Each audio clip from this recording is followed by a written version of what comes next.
몇 년 전부터 베스트셀러를 보면 항상 심리학 책이 있습니다. 미움받을 용기, 자존감 수업, 되게 장기적인 베스트셀러였습니다.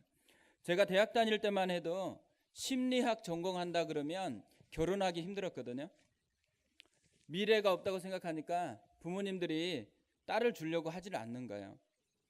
요즘은 심리학과가 최고 경쟁률을 자랑하는 학과가 되었다고 합니다.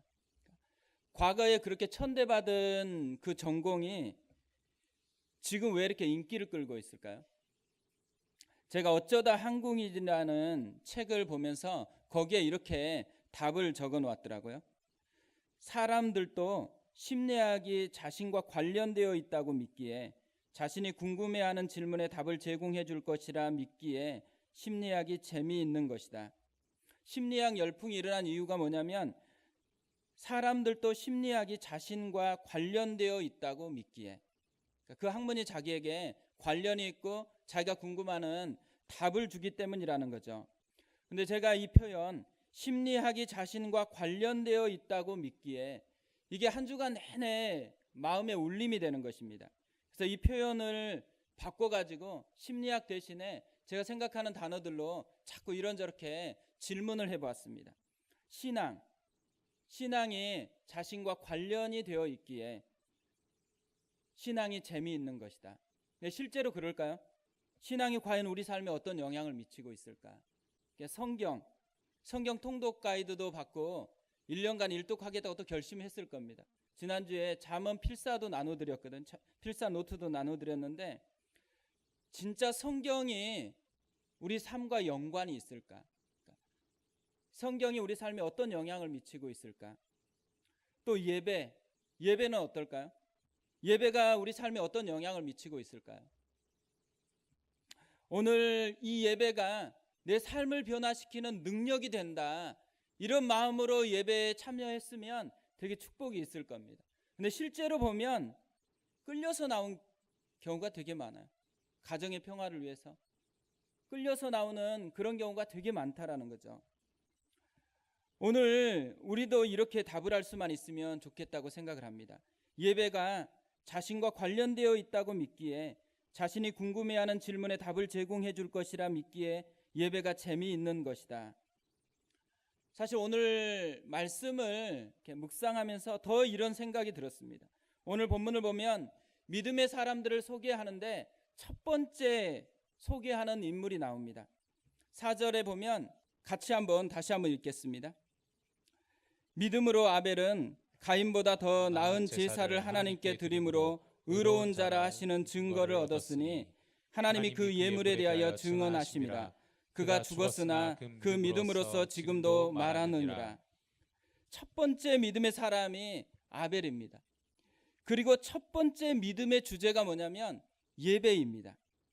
성경에서는 순서를 되게 중시 여깁니다. 그래서 순서를 통해서 메시지를 전할 때가 종종 있는데요, 첫 번째 믿음의 주제가 예배입니다.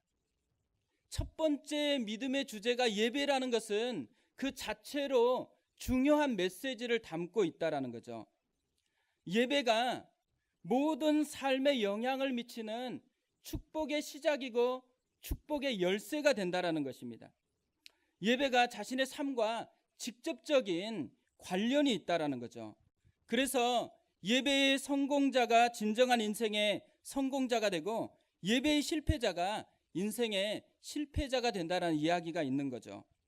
성경의 사람들은 하나님의 모든 축복은 예배로부터 시작된다고 믿었습니다. 그래서 아브라함은 이사를 갈 때마다 단을 쌓고 예배를 드렸습니다. 느헤미야는 성벽을 건축하면서 양문에서 시작을 했습니다. 양문이라는 것은 예배를 드릴 때 사용됐던 양이 지나가는 문이었습니다. 이들이 믿었던 게 뭐냐면 예배가 회복돼야지 나라와 민족도 회복될 수 있다라는 이 믿음을 가지고 양문에서부터 시작했다라는 거죠. 오늘 읽은 창세기 4장도 마찬가지입니다. 아담과 하와가 죄를 범하고 에덴에서 쫓겨났습니다. 그리고 아들을 낳았는데 첫째 아들은 가인이고 둘째 아들은 아벨이었습니다.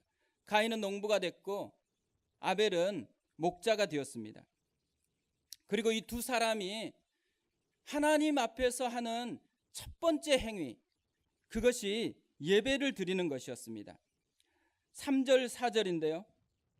세월이 지난 후에 가인은 땅의 소산으로 제물을 삼아 여호와께 드렸고 아벨은 자기도 양의 첫 새끼와 그 기름으로 드렸더니 여호와께서 아벨과 그의 제물은 받으셨으나, 이 본문을 보면 독특한 점이 뭐냐면 예배를 드리는 시점입니다.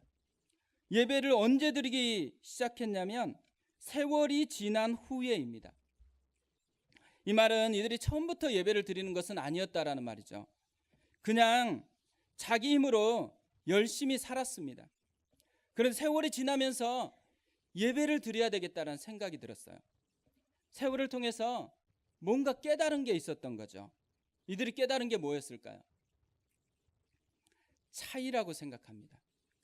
자신들이 수고하면서 누리는 것하고 아담과 하와에게 들었던 누림 사이에 차이가 있다라는 것을 깨닫게 된 거죠. 그들은 엄마와 아빠에게 하나님과 함께하며 거닐었던 에덴 동산의 삶에 대해서 들었습니다. 하나님이 공급하시는 일상이 얼마나 풍성한 것인지를 그들은 듣고 알았습니다. 그런데 자신들이 아무리 열심히 수고를 해도 들었던 것처럼은 누리지 못하는 거예요. 그래서 이 둘 사이에 차이가 느껴지니까 그들 마음에 갈망이 생기기 시작했습니다. 더 나은 삶이 있다는 걸 들었기 때문에 그 나은 삶을 자기도 누리고 싶은 거예요. 엄마 아빠에게 들었던 에덴 동산의 일상과 같은 하나님이 공급하시는 삶이 얼마나 풍성하신 것인지 들었기 때문에 자신들도 그런 일상을 누리고 싶은 갈망이 생긴 것입니다. 밥을 할 때도요, 하나님의 임재를 누리고 싶고, 길을 걸을 때도 하나님의 임재를 누리고 싶고, 그리고 공부할 때도, 또 일을 할 때도 스트레스만 받는 게 아니고 진짜 하나님의 임재를 누리고 싶은 그런 갈망이 생겼다라는 거죠. 그래서 일상에서 진짜 하나님을 경험하고 싶은 이 마음 때문에 시작된 게 뭐냐면 예배를 드리고 싶은 거예요. 이 갈망이 예배를 시작하게 만들었다라는 거죠. 왜냐하면 예배가 하나님을 만나는 통로이기 때문에 그렇습니다. 예배가 하나님과 나를 연결하는 하늘의 사닥다리고 영적인 파이프라인이기 때문에 이들이 예배를 드리고 싶은 그 마음이 일어났다라는 거죠. 오늘 이 시간에 우리가 예배를 드리러 왔잖아요. 우리 안에 이 갈망이 일어났으면 좋겠습니다. 하나님을 만나고 싶은 갈망, 또 진짜 하나님의 함께 하심을 경험하고 싶은 갈망, 우리가 일상 속에서 하나님이 공급하시는 그 은혜를 누리고 싶은 그 갈망이 우리 가운데 일어나서 그 갈망이 우리의 예배를 만들었으면 좋겠습니다. 우리 같이 한번 옆에 분들과 인사할까요? 우리 갈망을 회복합시다. 한번 인사했으면 좋겠습니다. 오늘 말씀을 통해서 배우게 되는 중요한 사실이 한 가지 있는데요. 예배가 분명히 하나님의 은혜를 경험하고 하나님의 임재를 경험하는 축복의 통로인 것은 맞아요. 그런데 모든 사람이 누리는 축복의 통로는 아니다라는 것입니다. 하나님이 받으시는 예배가 있고요, 하나님이 받지 않는 예배가 있습니다. 하나님의 은혜를 누리는 예배가 있고 하나님의 은혜를 누리지 못하는 예배가 있다는 말입니다. 히브리서 11장 4절에서도 이것을 이야기하는데요. 믿음으로 아벨은 가인보다 더 나은 제사를 하나님께 드림으로 의로운 자라 하시는 증거를 얻었으니, 아벨은 가인보다 더 나은 제사를 드렸고 가인은 더 못한 예배를 드렸다라는 거죠. 이걸 창세기 4장에서는 이렇게 얘기합니다. 여호와께서 아벨과 그의 제물은 받으셨으나 가인과 그의 제물은 받지 않았다고 합니다. 더 못한 예배가 아니고 아예 받지 않는 예배였다라는 거죠. 우리가 오늘 예배를 드리기 위해서 깨끗이 씻고 옷도 갈아입고 또 헌금도 준비하고 이렇게 불편하고 복잡한 주차 환경을 감수하면서 이렇게 어렵게 예배를 드리는 거잖아요. 또 밑에서 드렸어야 되는데 조금 늦었다고 하필이면 여기로 올라왔습니다. 그런데 놀라운 것은요, 이렇게 예배를 드려도 받지 않을 수 있다라는 이야기입니다. 충격적이잖아요. 그러니까 이게 전문용어로 쓰면 완전 개고생입니다. 하나님께 마음을 담아서 왔는데 하나님이 듣지 않는다라는 거, 받지 않는다라는 거죠. 이 두 가지 예배의 차이가 무엇일까요? 하나님이 왜 아벨의 예배는 받으시고 가인의 예배는 받지 않았을까요? 이거를 많은 분들이 왜 이 차이가 있는지를 연구를 했습니다. 여러 가지 견해를 종합해 보면 두 가지로 이렇게 설명을 할 수 있는데요. 하나는 재물의 관점에서 설명하는 거고 하나는 사람의 관점에서 설명하는 것입니다. 재물의 관점에서 설명하는 이런 거예요. 두 사람이 각각 다른 재물을 드렸어요. 근데 이 두 재물 자체에 차이가 있어서 하나님이 받지 않았다라는 것입니다. 죄인된 인간이 하나님을 만나기 위해서 자기 방식이 아니고 하나님 방식으로 나아가야 되는데요. 하나님 방식이 뭘까요? 죄를 대신할 피를 요구한다라는 거예요. 구약에서는 하나님과 대면하는 지성소에 들어가기 위해서 반드시 가져가야 되는 딱 하나가 있었습니다. 그게 뭐냐면 짐승의 피입니다. 자신의 죄를 속하는 짐승의 피를 가지고 가야만 하나님과 대면할 수 있었습니다. 신약에서는 이 짐승의 피 대신에 예수님의 피가 필요했습니다. 그래서 히브리서 10장 19절에서는 이렇게 말씀합니다. 그러므로 형제들아 우리가 예수의 피를 힘입어 성소에 들어갈 담력을 얻었나니. 그런데 놀라운 것은요, 이 아담도 이것을 경험했다라는 것이죠. 하나님께서 아담이 범죄했을 때 나뭇잎으로 옷을 입었습니다. 그런데 주님께서 가죽옷을 대신 입혀줍니다. 죄를 가리워준 거죠. 아담이 분명히 이것을 두 아들에게 이야기했을 것입니다. 그런데 가인은 이 아버지의 말을 무시하고 자기 생각대로 제물을 준비해서 예배를 드린 거예요. 반면에 아벨은 아버지의 말을 따라서 어린 양의 피를 가지고 예배를 드렸다라는 거죠. 우리가 참된 예배를 드리고 싶잖아요.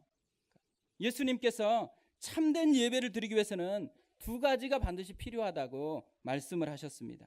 요한복음 4장 24절에서 하나님은 영이시니 예배하는 자가 영과 진리로 예배할지니라. 영과 진리. 그러니까 자기 마음대로 예배를 드리면 안 된다라는 거예요. 진리로, 그러니까 하나님의 방식으로 예배를 드려야 한다라는 거죠. 가인이 이것을 무시했고 아벨은 이것을 따라서 제물을 준비했기 때문에 하나님께서 아벨의 제물은 받고 가인의 제물은 받지 않았다라는 견해가 이런 제물에 대한 견해입니다. 우리가 예배를 드리려고 나올 때요, 잘 준비해서 나오잖아요. 그런데 한 주간 삶도 너무 좋은 거예요. 이번 주간은 죄도 안 범하고 큐티도 열심히 하고 성경 통독도 열심히 하고 또 예배도 열심히 드리고 그래서 마음이 너무 좋은 거예요. 그러니까 나올 때 어떤 마음이 들어요? 되게 당당하잖아요. 내가 이렇게 잘 살았다고 하나님 앞에 당당하게 나왔어요. 이런 걸 어떻게 생각해요? 이런 예배를 가인처럼 실패한 예배라고 이야기하는 거예요. 자기 의를 의지하는 거. 우리가 의지할 건 어디에 있죠? 예수의 피. 예수의 십자가밖에는 하나님 앞에 나아갈 그런 근거와 자격이 없다라는 거예요. 예수의 피를 힘입어서 나아가는 예배, 그 예배를 하나님이 기뻐하는 예배로 여기신다라는 것입니다. 십자가의 보혈, 완전하신 사랑, 힘입어 예배합니다. 그것이 우리가 드려야 될 예배입니다. 교회에서 자랑할 것은요, 예수의 피밖에 없는 거예요. 돈이나 지식이나 명예나 이런 걸 자랑하는 게 아니에요. 예수의 피, 나를 구원하신, 나를 위해 흘리신 그 예수의 피가 나를 살렸고 나를 하나님의 자녀가 되겠고 내가 여기에서 예배드리는 유일한 이유가 된다라는 거, 그걸 붙들고 그걸 자랑하는 것이 교회이고 그것이 예배라는 것입니다. 두 번째로 사람의 관점인데요. 첫 번째가 신학적인 문제잖아요. 두 번째로는 실제적인 문제입니다. 가인은 그냥 곡식으로 예물을 드렸어요. 그런데 아벨은 드린 예물에 추가된 게 있습니다. 양의 첫 새끼와 그 기름으로 드렸다 이렇게 얘기해요. 그러니까 처음 양이고요. 기름, 특별한 좋은 양을 드렸다라는 의미를 포함하고 있어요. 차이가 뭐냐면 마음이 담겼느냐 그렇지 않느냐의 차이를 가지고 있는 거죠. 가인은 마음이 없이 껍데기로만 예배를 드린 거예요. 형식적인 예배고 해치우는 그런 예배를 드린 거예요. 그런데 아벨은 마음을 담아서 예배를 드렸습니다. 진짜 하나님을 만나고 싶은 갈망으로 예배를 드렸습니다. 또 하나 아벨은 자신이 죄인이기 때문에 오직 은혜가 필요함을 인정하면서 하나님이 원하시면 내 삶을 바꿔서 그분의 뜻대로 살겠다라는 그런 마음을 담아서 예물을 드렸습니다. 그래서 하나님께서 그 믿음을 보시고 의로운 자라고 그렇게 인정을 해 주셨습니다. 반면에 가인은 자신은 변화가 필요 없고 하나님의 축복만 필요하다고 여기면서 하나님 앞에 나왔다라는 거죠. 그래서 예배를 받지 않자 안색이 변했어요. 왜냐하면 기분이 나쁘다라는 거죠. 자기가 원하는 대로 해주지 않는 것에 대한 기분이 나쁘다라는 마음을 하나님께 표현을 했습니다. 말씀대로 자기를 변화시킬, 말씀에 반응할 그런 의지가 없는 거예요. 헛되고 헛된 것을 구하면서도 그것을 깨닫지 못하고 있는 모습이 있는 거죠. 예배는 자기 주장하는 시간이 아닙니다. 하나님 앞에 자기를 내려놓고 하나님이 뜻하시면, 주님이 말씀하시면 경외함으로 그 말씀 앞에 서겠다라는 것이죠. 예배는 이렇게 하나님께 반응하는 거고요. 하나님의 말씀에 반응하는 것이거든요. 우리는 둘 중에 어느 편에 가까울까요? 아벨의 편에 가까울까요? 아니면 가인의 편에 가까울까요? 우리가 마음을 담아서 이 자리에서 하나님을 예배합니까? 아니면 껍데기만 예배를 드리고 빨리 해치웠으면 좋겠다. 제 딸이 그러더라고요. 첫 번째 예배를 드리고 나서 온 가족 예배 드렸거든요. 피드백을 해달라고 했더니만 두 가지를 딱 했습니다. 하나, 재미가 없다. 재미가 없는 것 같아요. 둘, 근데 설교가 길다. 내가 계속 재미는 어쩔 수 없는데 설교는 좀 짧게 해야 되겠다. 이런 생각을 하고 있습니다. 근데요, 우리가 어디에 반응하느냐, 말씀에 반응하려고 예배자로 나왔느냐, 아니면 말씀은 나하고 상관없고 내가 누리고 싶은 것만 좀 붙들려고 하나님 앞에 있느냐, 이거에 따라서 예배가 달라진다라는 거예요. 하나님은 모든 예배를 받으시는 분이 아니세요. 예배 드린다고 모두가 다 진정한 예배자로 서는 것은 아닙니다.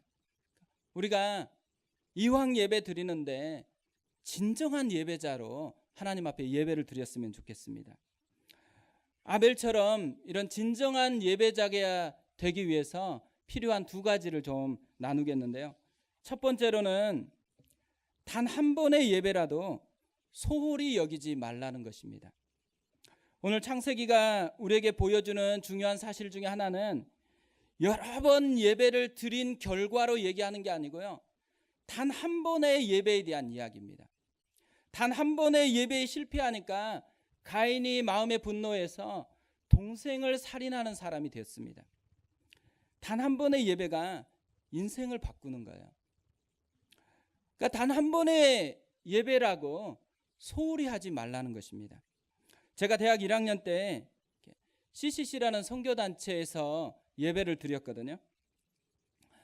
소천하셨지만 김중곤 목사님께서 매주일 설교를 하셨습니다. 근데 5월 어느 날인가 한 분이 진짜 큰 가방, 뭐 전문용어로 하면 더블백 같은 거 있잖아요. 큰 백을 메고 제 옆에 앉았습니다. 너무 신기한 거예요. 근데 이분이 예배를 드리는데 너무 감격했어요. 예배를 드려요. 그리고 간절함으로 예배를 드리는 거예요. 그리고 설교 시간이 됐는데 노트를 꺼내가지고 빽빽하게 적는 거예요. 제가 그날 예배가 안 되고 그분을 관찰하면서 보냈습니다. 저분이 누군지 너무 궁금한 거예요. 그래서 예배가 끝마치자마자 그분에게 질문했습니다. 어디서 오셨어요? 부산에서 왔다고 합니다. 부산에서 왜 오셨어요? 이분이 4학년 졸업반인데 여름 수련회 때만 듣는 김중곤 목사님 설교가 너무 듣고 싶어서, 그래서 졸업여행 대신에 친구들은 다 졸업여행 갔는데 자기는 예배 드리려고 그곳에 왔다라는 거예요. 저는요, 그 예배 드릴 때 되게 때로는 졸렸거든요. 그리고 때로는 지루해가지고 막 참으면서 예배 드린 날이 되게 많았어요. 그러니까 저에게는 그 예배가 되게 평범했어요. 그러니까 매주마다 드릴 수 있는 그런 예배라고 생각을 했어요. 그런데 이분은 졸업여행까지 포기하고 진짜 다시 드리고 싶은 갈망이 있는 채로 그 예배를 참석한 거죠. 제가 너무 충격이 됐습니다. 그분을 통해서 제가 드리고 있는 이 예배가 단지 그냥 지나가는 예배가 아니고 다시 돌아올 수 없는 단 한 번의 예배라는 것을 깨닫게 되었습니다. 그래서 이분을 보고 있으니까요, 다른 건 몰라도 그분이 가지고 있는 간절함, 그분이 가지고 있는 그 감격은 저도 맛보고 싶은 거예요. 그러면서 제가 그날 이후로 노트를 기록하기로 했습니다. 설교를 할 때마다 계속해서 노트를 했습니다. 그리고 그날 제 인생이 바뀐 날이에요. 그날 그분을 만났기 때문에 제가 여기서 설교를 하고 있다고 생각이 되어집니다. 단 한 번의 예배, 평범하게 드려지는 예배, 그 예배가요, 인생을 바꾸는 예배가 될 수 있는 것입니다. 그래서 단 한 번의 예배라도 소홀히 하지 말라는 것입니다. 두 번째로는 진정한 예배자가 되기 위해서 당신이 드릴 수 있는 최고의 예배를 드리라는 것입니다. 아벨과 가인의 차이가 뭐냐면, 아벨은 하나님을 최고로 여겼습니다. 그래서 최고의 예배를 드렸어요. 그런데 가인은 하나님을 하찮게 여겼어요. 그래서 성의 없이 예배를 드렸습니다. 결국 예배는 하나님을 어떻게 보느냐, 하나님을 어떻게 여기느냐의 문제입니다. 하나님을 최고로 여기는 사람은 반드시 최고의 예배를 드리게 되어 있어요. 그러나 최고의 예배를 드리지 않고 있다, 이 말은 하나님을 하찮게 여기고 있다라는 증거이기도 합니다. 예수님께서 마태복음 22장 37절에서 이렇게 말씀을 하셨습니다. 예수께서 이르시되 내 마음을 다하고 목숨을 다하고 뜻을 다하여 주 너의 하나님을 사랑하라 하셨으니, 마음을 다하고 목숨을 다하고 뜻을 다해서 사랑해라, 예배해라. 이 표현은 뭘 의미하겠어요? 그러니까 결단함으로 예배하라는 것입니다. 최고의 예배를 드리기 위해서는 반드시 결단함으로 예배를 드려야 합니다. 가인이 실패한 이유가 어디에 있겠어요? 이 결단이 없이 예배를 드린 거예요. 그러니까 소홀하고 싶은 유혹이 찾아왔을 때 그 소홀하고 싶은 유혹을 끊어버릴 결단을 안 한 겁니다. 그리고 죄와 싸워서 이기라고 하나님이 명하셨잖아요. 그런데 이 싸워야 할 결단이 필요한 때 결단하지 않고 그냥 방치한 거예요. 우리가 하나님께 최고의 예배를 드리고 싶은 이 결단이 우리에게 필요하다라는 거죠. 설교를 준비하면서 창세기 4장을 묵상하다가 계속 묵상해 보니까요, 가슴 뭉클한 이야기가 여기에 담겨 있더라고요. 분명히 가인이 예배한 것을 하나님이 받지 않으셨어요. 그러면 싫으니까 떠나가면 되잖아요. 그런데 하나님께서 계속 가인에게 나타나는 거예요. 예배에 실패했을 때 나타나서 이야기를 합니다.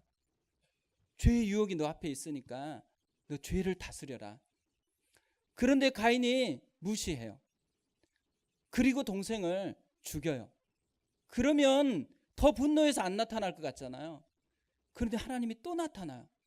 그리고 심지어는 가인이 기도를 해요. 그런데 가인이 기도한 내용까지도 하나님께서 들어주셨다고 이 창세기 4장이 이야기를 하고 있습니다. 하나님 왜 그러셨을까요? 여기에 하나님의 마음이 있는 것입니다. 가인이 한 번 예배를 망쳤어도, 심지어 동생을 죽였어도 다시 결단하고 돌아오라는 것입니다. 다시 결단하고 최고의 예배를 드리라는 것입니다. 다시 결단하고 하나님을 갈망해야 된다라는 거예요. 왜 그러겠어요? 가인에게는 하나님이 필요해요. 다른 게 필요한 게 아니에요. 고집 그게 필요한 게 아니고 진짜 하나님이 필요해요. 그래야지만 하나님을 누릴 수 있어요. 그래야지만 일상에서 하나님이 얼마나 부요하신지를 맛볼 수 있는 거예요. 그래서 하나님께서 실패했지만 또 나타나는 거예요. 그리고 또다시 두드리고 기회를 주신다라는 것이죠. 이걸 묵상하고 있는데 영상 하나를 우연히 이렇게 보게 됐습니다. 그래서 그 영상을 보고 말씀을 마무리하겠습니다.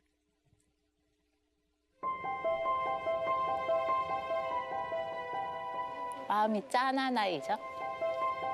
실수라도 하지 않을까. 제일 막내.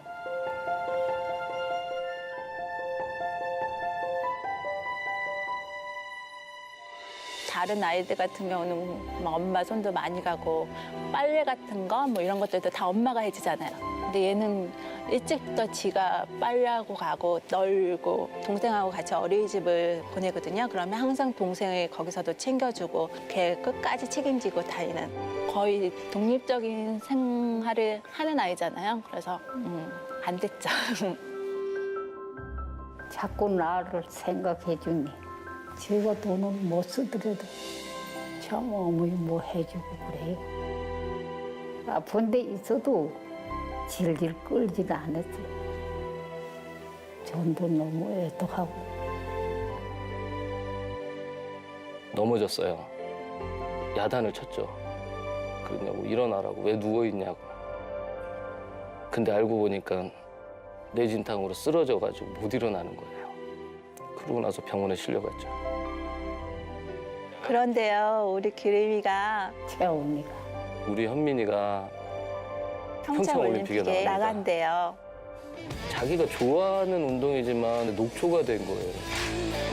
너무 이쁘기도 하고 너무 안쓰럽기도 하고 감동적이죠. 더 이상 바랄 게 없다는 거.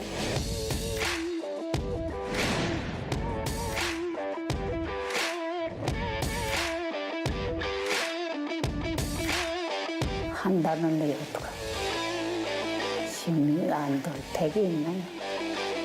남 보기는 아직 뭐 힘이 안 든 것처럼 해서.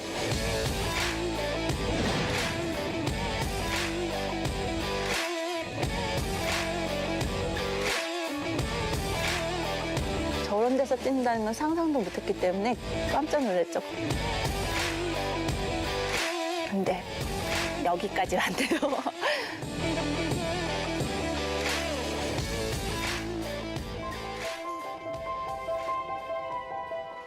기림아, 너가 평창올림픽에 대해서 어떤 점수를 얻든 엄마 아빠한테는 너가 이 세상에서 제일 챔피언이야.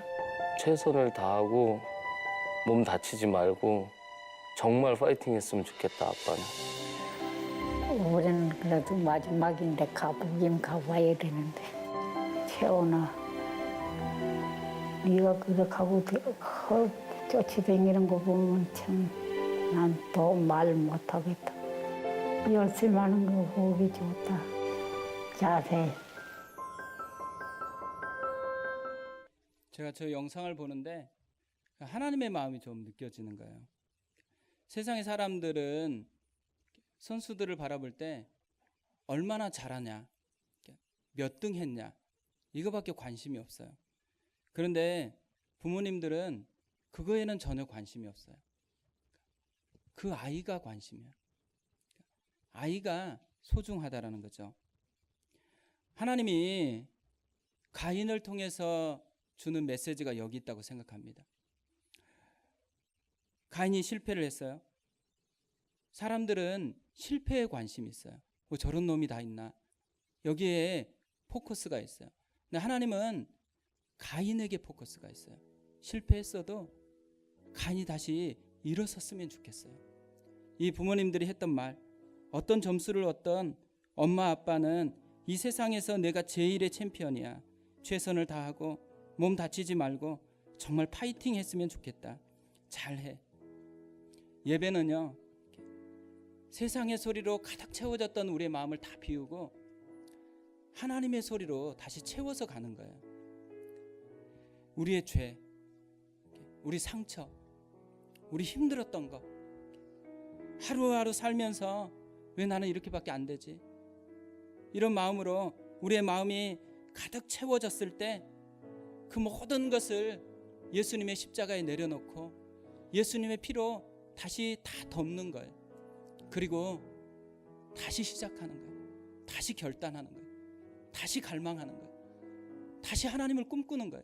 왜냐하면 우리가 꿈꾸는 것보다 하나님이 더 우리를 사랑하시기 때문에, 더 우리가 회복되기를 꿈꾸시기 때문에, 그리고 우리의 일상이 그냥 지나가는 일상이 아니고 함께하고 싶은 일상이기 때문에 우리가 어느 곳에 있든지 그곳에 함께하면서 주의 풍성함이 무엇인지, 하나님의 마음이 무엇인지 그것을 알려주고 싶기 때문에, 그래서 예배가 필요한 것입니다. 아벨처럼 우리도 하나님을 그렇게 갈망하는 예배자가 됐으면 좋겠습니다. 아벨처럼 단 하나의 예배지만 소홀히 하지 않는 예배자. 하나님이 최고의 하나님이시기 때문에 최고의 하나님께 최고의 예배를 드리는 예배자, 그 사람이 바로 우리가 되었으면 좋겠습니다.